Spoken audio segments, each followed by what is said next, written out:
Hi అండి, అందరికీ నమస్కారం. ఈరోజైతే షెడ్లో ఉన్నాము. ఈరోజైతే మొత్తం పిల్లలు ఎంతవరకు పెంచామో అవన్నీ చూపిస్తాను చూడండి ఫ్రెండ్స్. ఇదైతే పెంచి దారాలు అయితే కట్టాము. అన్నిటికీ దారాలు కట్టి కొన్ని ఫీడర్లు అయితే ఇంకా పెంచేది ఉంది. ఇంకొక 4 అంకణాలు 5 అంకణాలు అయితే ఉంది, చూపిస్తాను. ఇదిగోండి, ఇది బుక్. నేను కంపెనీతో టైప్ అయితే అయ్యానండి. ఇది వచ్చి ఈరోజు వచ్చి మనకు వచ్చి 15వ రోజు అండి. చూడండి, 11 3 రోజులది అయితే రాయాలండి. 14వ రోజు ఈరోజు మనకి. 3 రోజులది అయితే మోటాలిటీ అవన్నీ రాయాలండి. రోజు విజిట్ అయితే ఉంటుందండి సూపర్వైజరు.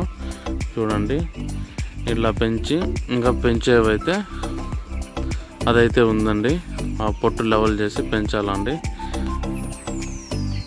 పౌల్ట్రీ ఫామ్ మంచి ఐడియానే, కానీ ఓపికగా చేసుకో.